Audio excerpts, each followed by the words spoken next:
پیدائش اس کا 3 باب اور اس کی پہلی آیت سے آخری آیت یعنی 24ویں آیت تک۔ اور سانپ کل دشتی جانوروں سے جن کو خداوند خدا نے بنایا تھا چالاک تھا، اور اس نے عورت سے کہا، کیا واقعی خدا نے کہا ہے کہ باغ کے کسی درخت کا پھل تم نہ کھانا؟ عورت نے سانپ سے کہا کہ باغ کے درختوں کا پھل تو ہم کھاتے ہیں، پر جو درخت باغ کے بیچ میں ہے اس کے پھل کی بابت خدا نے کہا ہے کہ تم نہ تو اسے کھانا اور نہ چھونا ورنہ مر جاؤ گے۔ تب سانپ نے عورت سے کہا کہ تم ہرگز نہ مرو گے، بلکہ خدا جانتا ہے کہ جس دن تم اسے کھاؤ گے تمہاری آنکھیں کھل جائیں گی اور تم خدا کی مانند نیک و بد کے جاننے والے بن جاؤ گے۔ عورت نے جو دیکھا کہ وہ درخت کھانے کے لیے اچھا اور آنکھوں کو خوشنما معلوم ہوتا ہے اور عقل بخشنے کے لیے خوب ہے، تو اس کے پھل میں سے لیا اور کھایا اور اپنے شوہر کو بھی دیا، اور اس نے کھایا۔ تب دونوں کی آنکھیں کھل گئیں اور ان کو معلوم ہوا کہ وہ ننگے ہیں، اور انہوں نے انجیر کے پتوں کو سی کر اپنے لیے لنگیاں بنائیں، اور انہوں نے خداوند خدا کی آواز جو ٹھنڈے وقت باغ میں پھرتا تھا سنی، اور آدم اور اس کی بیوی نے آپ کو خداوند خدا کے حضور سے باغ کے درختوں میں چھپایا۔ تب خداوند خدا نے آدم کو پکارا اور اس سے کہا کہ تو کہاں ہے؟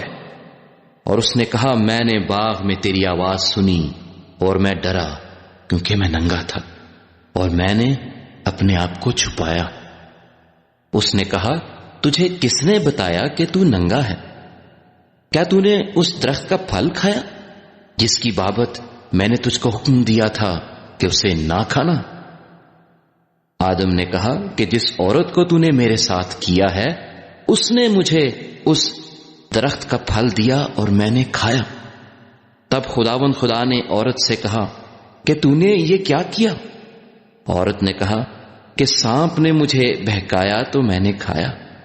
اور خداوند خدا نے سانپ سے کہا، اس لیے کہ تو نے یہ کیا تو سب چوپایوں اور دشتی جانوروں میں ملعون ٹھہرا۔ تو اپنے پیٹ کے بل چلے گا اور اپنی عمر بھر خاک چاٹے گا، اور میں تیرے اور عورت کے درمیان اور تیری نسل اور عورت کی نسل کے درمیان عداوت ڈالوں گا، وہ تیرے سر کو کچلے گا اور تو اس کی ایڑی پر کاٹے گا۔ پھر اس نے عورت سے کہا کہ میں تیرے درد حمل کو بہت بڑھاؤں گا، تو درد کے ساتھ بچے جنے گی اور تیری رغبت اپنے شوہر کی طرف ہوگی اور وہ تجھ پر حکومت کرے گا۔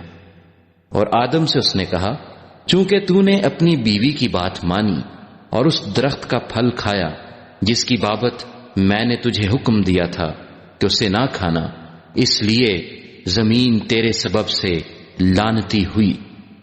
مشقت کے ساتھ تو اپنی عمر بھر اس کی پیداوار کھائے گا، اور وہ تیرے لیے کانٹے اور اونٹ کٹارے اگائے گی، اور تو کھیت کی سبزی کھائے گا، تو اپنے منہ کے پسینے کی روٹی کھائے گا جب تک کہ زمین میں تو پھر لوٹ نہ جائے، اس لیے کہ تو اس سے نکالا گیا ہے، کیونکہ تو خاک ہے اور خاک میں پھر لوٹ جائے گا۔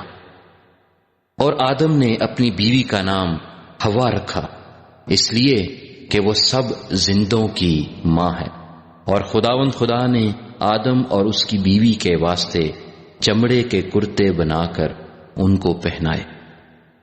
اور خداوند خدا نے کہا، دیکھو انسان نیک و بد کی پہچان میں ہم میں سے ایک کی مانند ہو گیا، اب کہیں ایسا نہ ہو کہ وہ اپنا ہاتھ بڑھائے اور حیات کے درخت سے بھی کچھ لے کر کھائے اور ہمیشہ جیتا رہے۔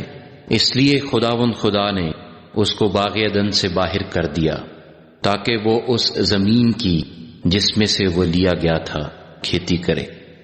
چنانچہ اس نے آدم کو نکال دیا اور باغ عدن کے مشرق کی طرف کروبیوں کو اور چوگرد گھومنے والی شعلہ زن تلوار کو رکھا کہ وہ زندگی کے درخت کی راہ کی حفاظت کریں۔